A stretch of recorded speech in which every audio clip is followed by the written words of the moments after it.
¿Qué tal? Muy buenos días a todos y a todas y bienvenidos un día más a otro de nuestros directos en LinkedIn. Seguimos con esta programación de directos alrededor de lo que llamamos nuestro top 100 conferenciantes. El catálogo top 100 siempre lo cuento al principio de cada uno de estos directos. Es una iniciativa que tiene Thinking Heads, que lanzó hace ya 2 años y en la cual pues, incluimos a los que consideramos que son los expertos más influyentes y más demandados en el panorama nacional. En este caso, el invitado de hoy también internacional. Y bueno, pues tiramos 10.000 ejemplares de una revista en papel que distribuimos pues, entre personas del mundo de la empresa que suelen requerir servicios de conferenciantes. En el día de hoy pues tenemos a un invitado muy especial, se llama Mariano Sigman, es uno de los neurocientíficos más destacados a nivel mundial. Mariano es un apasionado de la experimentación en todos los ámbitos. Yo diría incluso que es un poco un hombre renacentista, ¿no? Porque es neurocientífico, es músico, es artista, es multifacético y realmente es muy interesante lo que plantea. Y bueno, pues le gusta mucho trabajar para reunir el conocimiento que en torno a la neurociencia pues, aporta cosas sobre la cultura humana y aplicarlo en diferentes entornos. Ahora comentaremos un poco más. Mariano además da muchas conferencias y talleres por todo el mundo, últimamente más de manera virtual, como es lógico, pero anteriormente pues, hemos tenido el privilegio de colaborar con él y prácticamente ha viajado por todo el mundo. Y en estas conferencias, en estas charlas, pues suele, a partir de la pregunta de cómo funciona la mente y de qué lecciones podemos sacar, a partir de eso en diferentes temas como la toma de decisiones, el liderazgo, la gestión de equipos, el desarrollo personal, la creatividad, y siempre lo hace además a través de experimentos, juegos con el público muy retadores y realmente son eventos muy participativos y súper interesantes. A nivel literario es el autor de La vida secreta de la mente, Nuestro cerebro cuando decidimos, sentimos y pensamos, y entre otros muchos galardones a su labor científica, pues ha recibido la medalla Pío XI de la Academia Pontificia de las Ciencias, que es uno de los premios pues más destacados a nivel internacional de la ciencia. La investigación a un nivel más práctico pues ha tenido implicaciones prácticas sobre la medicina, la educación y el arte. Y bueno, pues en el día de hoy vamos a hablar de un tema súper interesante que nos ha planteado él sobre cómo actúa nuestro cerebro ante la incertidumbre, el cambio y la compasión. Antes de empezar con Mariano, nos gustaría, como siempre, agradecer al equipo de LinkedIn España, en particular a Virginia Collera, esta oportunidad de colaboración. Y bueno, pues Mariano, es un privilegio, un honor para nosotros, como siempre, que estés hoy con nosotros en este directo. A principios de la semana publicabas un artículo precisamente en LinkedIn que titulabas El frágil equilibrio del cerebro, la incertidumbre, el cambio y la compasión. Y la verdad que ha generado pues un aluvión de comentarios, un montón de feedback de la gente, porque creo que ha llegado en un momento súper interesante por lo que planteas y por cómo lo planteas. Vamos a charlar, si te parece, sobre algunos temas que planteabas en ese artículo y lo primero, bueno, darte la bienvenida. Bueno, Iván, muchas gracias por una presentación tan cándida y con mucho gusto, sí, podemos conversar todo lo que tú quieras en el artículo. Adelante, vamos sin más preludio. Perfecto. La tesis del artículo, que es súper interesante, es como que lo incierto, la incertidumbre nos estimula, nos gusta, nos enamora y nos atrae como un imán, que es un tema que no todo el mundo podía tener muy claro antes de leerlo, ¿no? ¿Cuál es la razón científica que hay detrás de esto? Bueno, la razón científica es que la incertidumbre produce una molécula que se llama dopamina, que a su vez es la molécula que está detrás de lo que nosotros percibimos como la motivación. Cuando hay dopamina nos sentimos con deseo, con enorme actividad de hacer cosas, y cuando no hay dopamina, el contrario, es un estado de letargia, es un estado de quietud, un estado que reconocemos como aquello en lo cual no queremos hacer nada. Es un hecho empírico que frente a situaciones inciertas, el cerebro produce dopamina. Esto funciona tanto para situaciones buenas como para situaciones malas, es decir, la incertidumbre amplifica lo bueno y amplifica lo malo.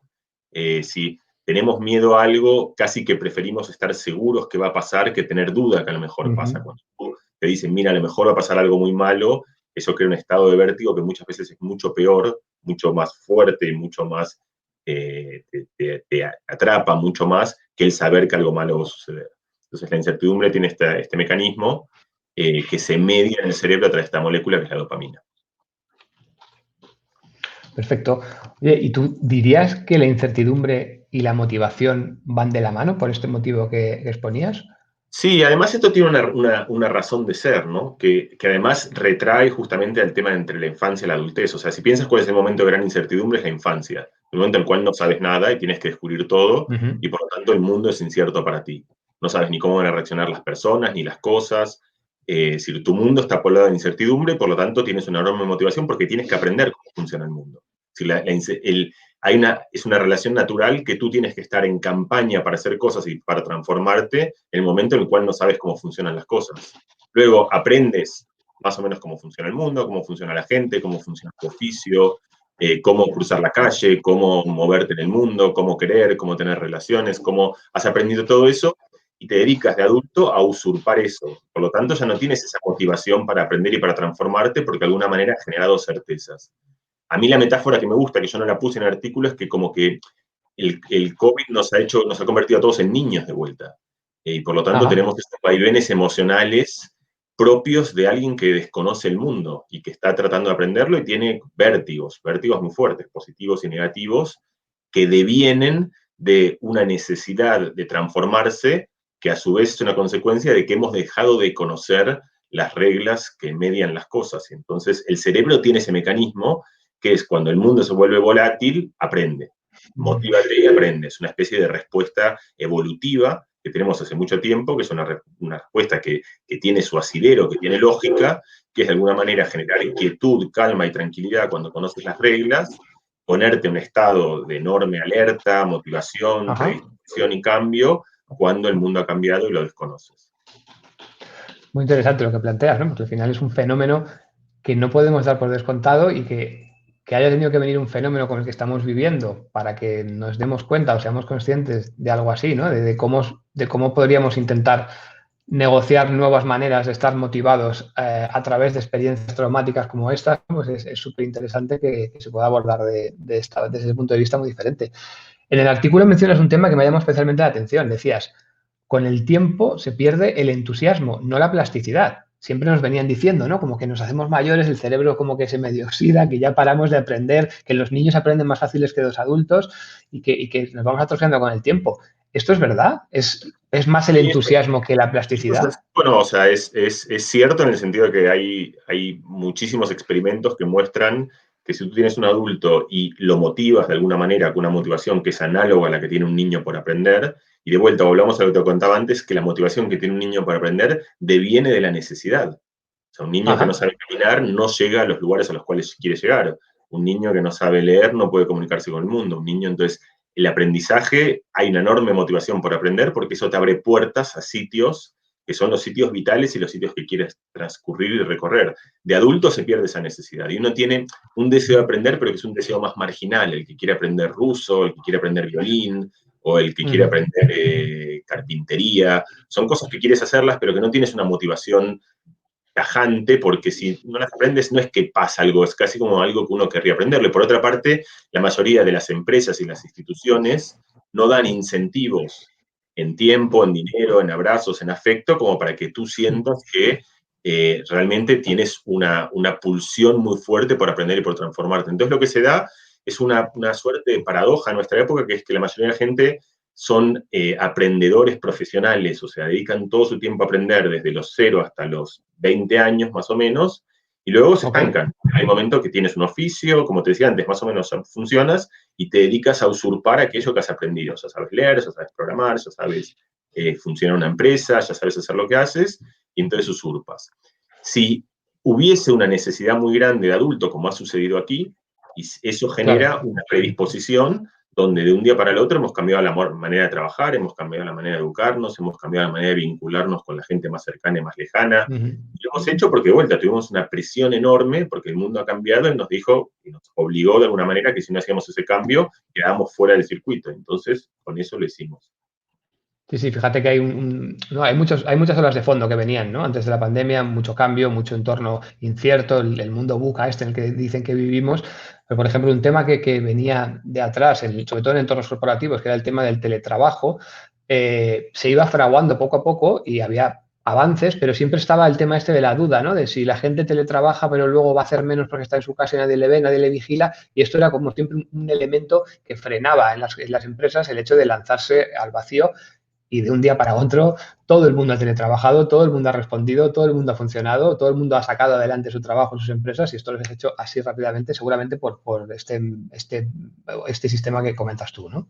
Claro, que empieza en algo muy evidente y trivial que es la necesidad. O sea, no queda otra. De vuelta, como te digo, un niño quiere llegar a los brazos de su madre, tiene que caminar, tiene que aprender a moverse porque si no lo hace le falta algo que es muy vital. ahora nosotros o teletrabajábamos o no trabajábamos, no teníamos opción. Entonces, Eso es. en realidad lo que frena enormemente la innovación es que las cosas funcionan suficientemente bien como para que uno no tenga la presión, la necesidad, que a su vez deviene en la motivación para generar cambios que son significativos. Es difícil, de manera endógena, cuando las cosas funcionan bien, motivarte Claro. como uno tiene motivación cuando tienes otra necesidad. Algo que es interesante es entender que dentro de toda esa ecuación, un elemento muy importante que empieza en la necesidad es la ambigüedad o la incerteza o el desconocimiento de saber si vas a poder lograr algo. Eso pasa, recordémoslo, en alguna juventud, o sea, cuando uno va a una relación incierta, eso te da mucho vértigo, no sabes cómo va a terminar, y es mucho más interesante, mucho más divertido que ir a una relación donde sabes cómo va a terminar, porque ese no saber es algo que nos estimula enormemente. Eso pasa, por supuesto, con las películas. Nadie quiere ver una película Claro. que ya sabes cómo termina. Pasa con los eventos deportivos, aquellos que recordamos son los eventos deportivos que terminan en el último segundo, que no sabes cómo se van a decidir y que vives como con un vértigo. Pasa pasa con Totalmente. la música. Es decir, nos gusta la música que de alguna manera te genera cierta ambigüedad y que después la resuelve. Es decir, el cerebro humano está hecho para que sea tentador. Pasa con los medios. Fíjate que los medios ahora utilizan esta estructura que es ¿quién fue el amante de no sé quién que hizo? ¿Y por qué no te Sí, dan la sí. respuesta? Porque al hacerte la pregunta tú tienes deseo, te imanta eventualmente ese desconocimiento que tienes sobre el devenir de las cosas a ir hacia ese lugar. Entonces, todos estos son ejemplos como claros de cómo la incertidumbre es algo que nos predispone y nos motiva para intentar resolverla. O sea, nosotros, el cerebro está hecho para que cuando tiene desconocimiento, trata de cerrar ese agujero, trata de entretejerlo. Pero si no sabemos algo cómo termina, tendemos a ir hacia ahí para entender cómo es el final de esa película, de esa relación, de ese deporte o de la noticia que nos han abierto y que nos cerramos en esa historia que queremos construir. Súper interesante, la verdad. Hablabas al principio, ¿no? del tema de la dopamina, ¿no? Que es la dopamina la que fuerza ese proceso a un nivel químico. ¿Cómo podemos utilizarla a nuestro favor? Porque decías que eso pasa cuando es para bien y cuando es para mal. Entonces, ¿cómo podemos utilizar la dopamina a nuestro favor en momentos Mira, como este de tanta incertidumbre? la dopamina son estas moléculas que son como muy generales, como la testosterona o como los estrógenos, o son moléculas grandes agentes que regulan en gran medida el funcionamiento del cerebro y por ende nuestro propio funcionamiento. Entonces, son cosas que son difíciles de, uno diría, bueno, quiero tomar dopamina o quiero... Pues hay que entender que esto tiene Ajá. ciclos regulatorios que son muy complejos. Y de hecho la dopamina, así como está en la esencia de la motivación, también está en la esencia de todas las adicciones, por la misma razón. Es decir, todas las cosas que Ok. son adictivas, desde drogas, es decir, la cocaína es adictiva porque produce una respuesta de dopamina muy rápida, lo cual genera que la consume una gran vorágine, pero después de eso viene un bajón muy grande en el cual es muy difícil vivir y entonces uno quiere perpetuarse en ese ciclo. Entonces hay que entender que estas cosas no son simples, como decir, bueno, quiero tener mucha dopamina. O sea, en Ya. general, en casi todos los sistemas regulatorios biológicos hay equilibrios. Un poco nada es malo, mucho es malo, y no solo es un tema de cantidades, sino de cantidades en el tiempo, es decir, mucho de golpe es malo. Esto pasa con todo. Necesitas azúcar para vivir, pero mucho azúcar es malo. Pasa con cosas más raras que tienen que ver con cosas que yo conté en el artículo. Por ejemplo, el estrés. Es decir, mucho estrés es malo, pero cero estrés también Ajá. es malo. Hay que tener como una baja dosis que te mantenga alerta, que te mantenga resiliente, pero entonces cuando te pasas de eso, eso degenera y se vuelve nocivo. Entonces, es como importante entender que en la regulación del cerebro humano no hay buenos y malos, hay equilibrios razonables y equilibrios sanos. Entonces, la dopamina, por ejemplo, un ejemplo de cómo se usurpa la dopamina, que yo ya no recuerdo si eso lo contaba en el artículo o no, es la industria del ocio en general y la industria del juego en particular. Estos juegos, por ejemplo, Ajá. es muy interesante los juegos del teléfono, ¿no? Que son como, cada vez que hablas con gente Totalmente. en recursos humanos, que dice, bueno, ¿cómo hago para motivar? Doy incentivos económicos, los mando a Hawái, les hago...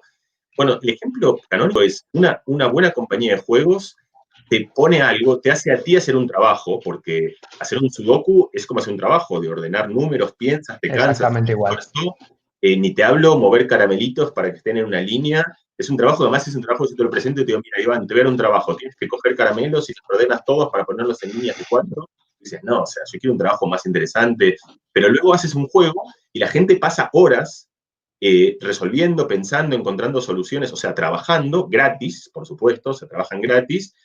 ¿Por qué hacemos eso? Porque, ¿cuál es el incentivo ahí que hace que la gente trabaje? Bueno, en primer lugar, tiene que ver, hay dos cosas fundamentales. La primera es lo que acabamos de hablar, es la incertidumbre. Estos juegos funcionan Ajá, porque tú no sabes si los vas a resolver o no, y son como así cosas es. que se resuelven muy rápido, entonces como son como enigmas y problemas que tienen la virtud de que muy rápido te plantean algo que mira, a ver si lo resuelves, no sé, bueno, sí lo he resuelto. Entonces te sientes bien porque has cerrado la incertidumbre de algo que podías hacer. Y además de eso, estos juegos están muy bien hechos porque tienen esquemas de niveles, que no es que se vuelve como un poco más difícil, luego más difícil, luego más difícil, y así va haciendo una escalera, sino que en realidad tienen de repente un nivel que es dificilísimo, luego hay 4 que son muy fáciles, como que va variando de una manera imprevisible, que de vuelta da un montón de incerteza que hace que la gente funcione enormemente. Entonces, yo creo que esto es lo que genéricamente se ha tratado de llamar en la industria después del trabajo como gamification, ¿no? Como tratar de convertir los trabajos, encontrar cuáles son las virtudes de aquellas cosas que nosotros hacemos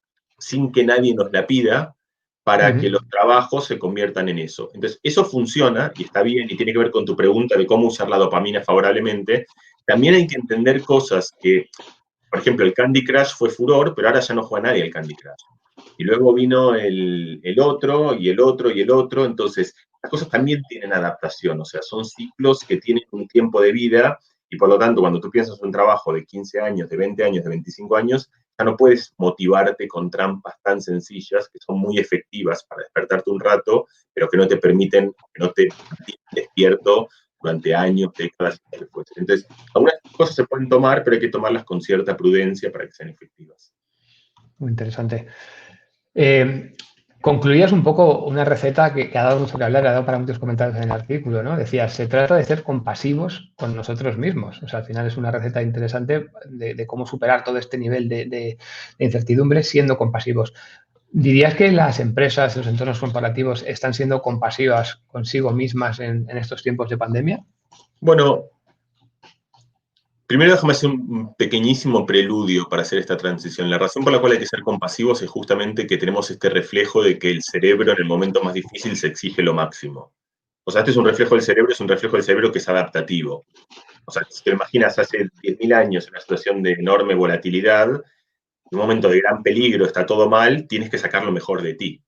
Entonces, ese es un reflejo que es adaptativo, que es sacar la máxima performance en el momento más difícil. Ajá. Hay alguna Okay. gente, por ejemplo, deportistas de enorme profesionalidad, que justamente están muy preparados para eso. Sacan, de hecho, los grandes olimpistas hacen los récords olímpicos y mundiales en la final, en el momento más difícil, El día que toca, sí, sí, así es. el día que toca y el día donde la mayoría de nosotros seríamos al revés. En ese día nos moriríamos de miedo y iríamos mucho peor de lo que vamos. O sea, en el entrenamiento vas bien, luego viene el momento, estás nervioso, estás mal.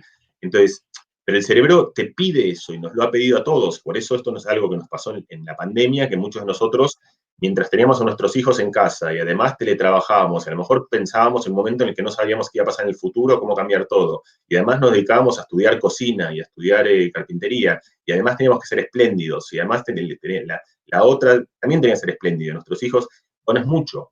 Entonces uno, ahí encuentras lo que yo te decía de las dosis razonables, un mecanismo del cerebro que es adaptativo y es útil, que sacar lo mejor de ti en el momento más difícil, se vuelve tóxico, porque hace que, y entonces esto resulta en un montón de fenómenos de fatiga, que es lo que yo te decía antes, una cosa es algo que te estimula durante un minuto, entonces la pregunta, y eso lo hemos visto todos, que es como hemos estado exhaustos emocionalmente.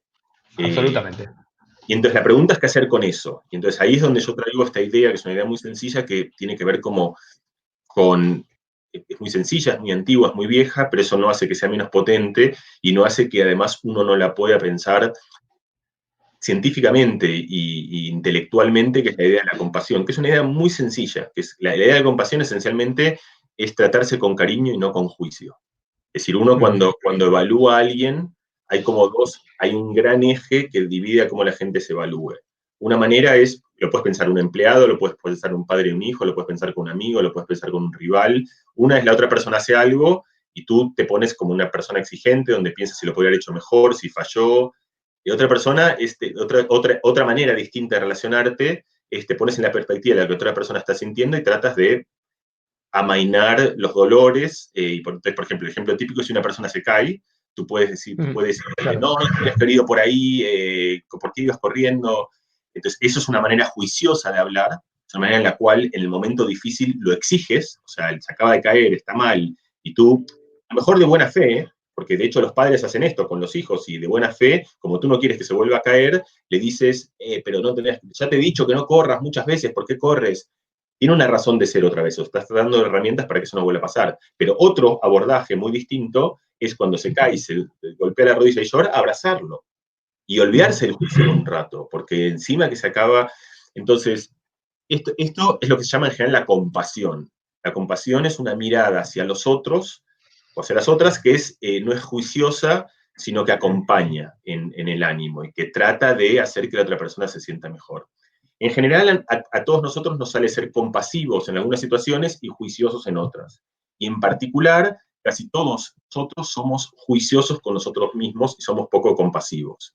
Y la gente no se trata a sí misma queriéndose, cuidándose y abrazándose. Se trata a sí misma, varía, la gente es distinta en esto, pero en promedio casi todo el mundo. Y el ejemplo clásico de esto es si tienes un amigo que se siente mal y que le duele algo hace tiempo, tú te preocupas y le dices, ve al médico, o sea, cuídate. Pero una persona consigo misma, te sientes mal y dices, no, tengo que trabajar mañana y tengo que. Y la gente no va al médico porque es sobrejuiciosa consigo mismo y le falta compasión.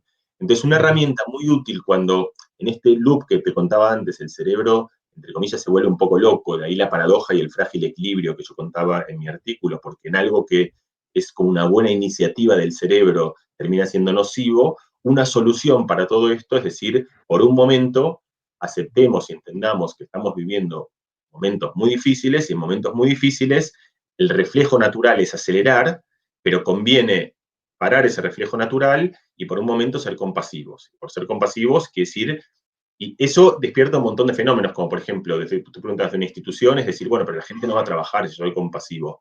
Los datos muestran que esto no es así. Es decir, que la gente no se vuelve ni menos eficiente, ni menos productiva, ni menos, por ejemplo, un niño cuando se cae y tú le dices, no, no tenías que haber corrido por ahí, con eso no mejora la probabilidad de no caerse la vez siguiente, porque ya lo sabía en realidad. Lo que tiene que aprender es otra cosa.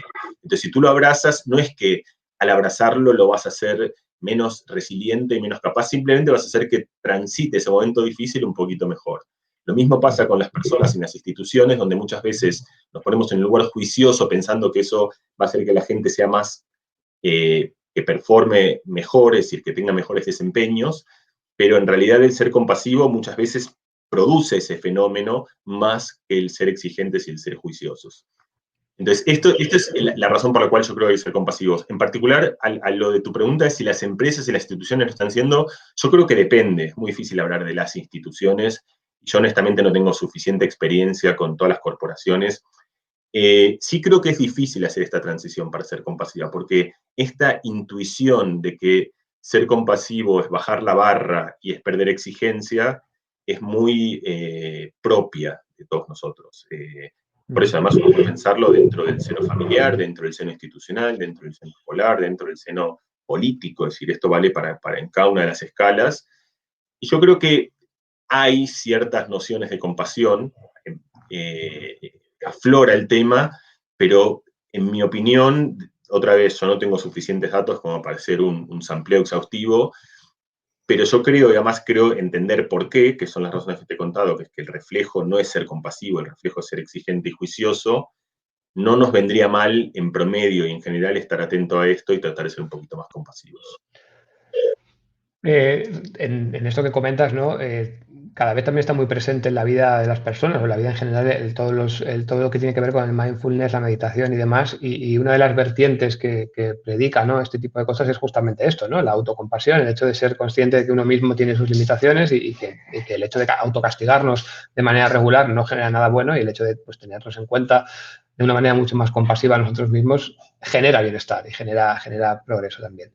Tenía algunas preguntas más que hacerte, pero como algunos de los oyentes o que están viendo esto a través de LinkedIn nos han trasladado alguna pregunta, si te parece vamos a dedicarle unos minutos a responderlas. Claro. Mira, Marianela Hernández nos pregunta, ¿cómo se puede potenciar la creatividad? ¿Es igual que la motivación que se crea por necesidad? ¿Cómo lo ves? Bueno, En parte sí y en parte no. La parte que no, tanto de la creatividad como de la curiosidad, es los seres humanos hacemos cosas por necesidad directa, como por ejemplo, tienes hambre, vas a buscar comida. No sabes caminar, aprendes a caminar. Y luego hay cosas que hacemos como a crédito. O sea, las hacemos porque suponemos, no tenemos una necesidad inmediata, sino que suponemos que eso nos va a hacer bien. Y la curiosidad tiene que ver, la curiosidad es exactamente eso. La curiosidad es el deseo de aprender por aprender en sí. Aprendes justamente la curiosidad es aprender por algo que no le ves rédito haber aprendido eso, sino que simplemente te da ganas de tener ese conocimiento.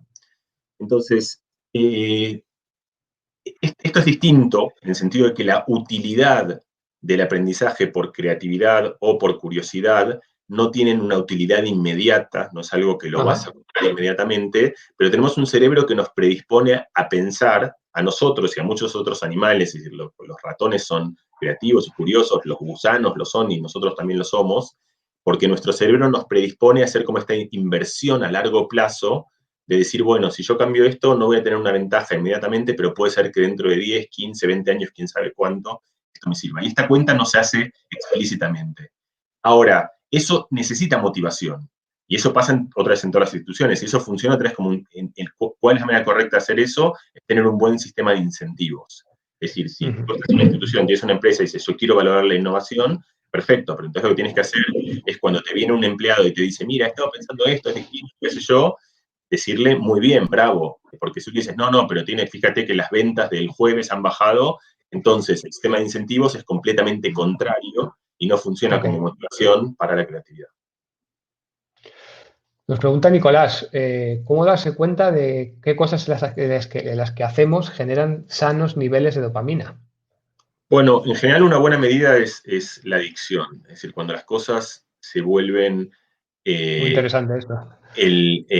un nivel de dopamina, no importa tanto la cantidad de dopamina, sino la velocidad de dopamina. Las cosas que son muy adictivas son aquellas cosas que producen espigas muy rápidas de dopamina.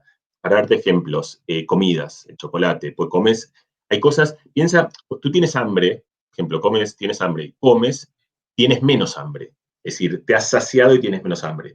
En cambio, las cosas adictivas, tienes ganas de comer chocolate, comes chocolate y ahora tienes más ganas de comer chocolate, no es que has perdido. Y Entendido. ¿Por qué pasa eso? Porque produce una cantidad de dopamina que se baja muy rápido y obliga a hacerlo más. Entonces, en resumen, todo aquello que produzca, tienes un deseo y cuando ejecutas ese deseo, en vez de tener menos, tienes más, es que quizás hay una desregulación muy grande de dopamina y ese es el principio de todos los sistemas adictivos. Muy interesante y además muy fácil de poder seguir por cualquiera, ¿no? Solo con un poco de atención a lo que estás haciendo te puedes detectar que sí, que no con Sí, las con esta pantallas, clave que nos dabas. niños, el uso de pantallas, o sea, le das una hora y quieren más, o sea, es peor que lo que Siempre, tienen. sí, sí. Muchos. Así es. Vamos con la última pregunta.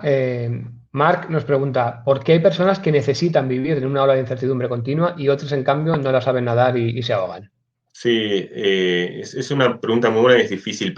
Lo que yo conté son cosas medio generales del humano, pero por supuesto hay variabilidad. Y hay variabilidad en todo, en altura, en el color de los ojos, en nuestro ánimo. Hay gente más depresiva, hay gente más alegre, hay gente que es más móvil y gente que es más quieta. Una cosa que varía mucho y que condiciona enormemente nuestra personalidad es cómo nos relacionamos con la dopamina, cómo la buscamos.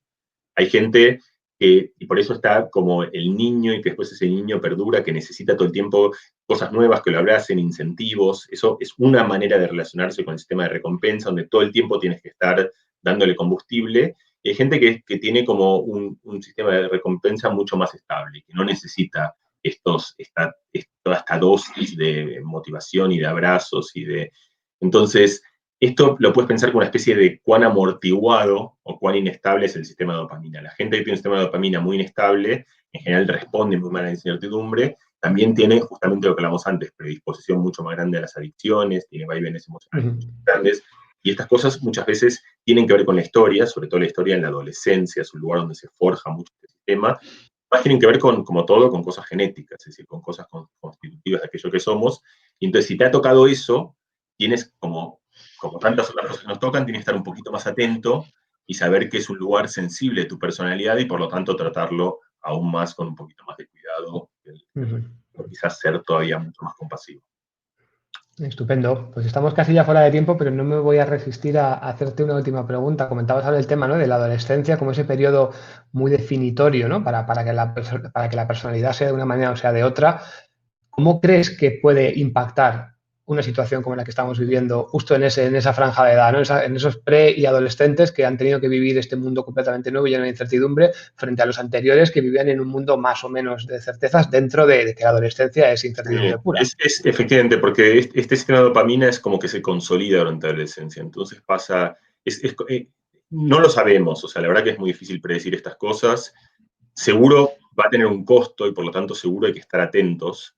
Es decir, yo creo que hay situaciones donde un padre debería estar atento, o un padre o una madre, por supuesto. Esta es una de ellas, donde hay que saber que algo está pasando. Por eso yo decía, hay ciertas situaciones de la vida que son movilizantes. Por ejemplo, cuando eres padre por primera vez o madre por primera vez de un niño pequeño, se te cambia todo, es otra enorme situación de incertidumbre. Es un cambio enorme, ahí pasa que las parejas suelen pelearse, hay una enorme cantidad de divorcios en ese momento. Simplemente saber que ese es un momento muy difícil, que estás subiendo tu propio Himalaya, y que conocer eso y admitir y aceptar que estás en un momento difícil y que por lo tanto tienes que estar atento y tienes que tener cuidados que en otras situaciones a lo mejor no tendrías, es un muy buen principio para empezar. Entonces, sin hilvanar todo el espacio de posibilidades de lo que pueden pasar, lo que creo que es suficientemente sensato y razonable es entender que esto es un momento difícil, y que no es una gripe, y que han pasado cosas muy fuertes y son cosas que movilizan y que probablemente tengan inercia y consecuencias por mucho tiempo, y por lo tanto, lo mínimo, lo sensato y lo razonable en el ámbito afectivo de cada uno, y cada uno con sus vínculos muy cercanos, y seguramente especialmente con los adolescentes, entender que ha habido una tormenta grande y que eso requiere cuidado, cariño y compasión. Pues la verdad que podríamos estar tardando mucho más tiempo. Siempre es gratísimo poder conversar contigo y aprender, ¿no?, de esa visión que tienes tan particular del mundo, de cómo el cerebro y las implicaciones que tiene para todo lo que hacemos en la vida. Te agradezco de corazón que nos hayas podido acompañar hoy. También agradecer, como siempre, a LinkedIn por su apuesta por este tipo de formatos, y a toda la gente que nos ha seguido en directo y a todos los que lo haréis en diferido en los siguientes días y semanas. Y bueno, también comentaros, por supuesto, que Mariano está disponible para conferencias y eventos en todo el mundo, tanto en español y en inglés, como ha venido haciéndolo hasta ahora con éxito sobresaliente. Y bueno, nada más por hoy. Muchas gracias, Mariano, por tu colaboración, y volvemos a hablar muy pronto. Un abrazo, gracias a ti. Un saludo. Chao.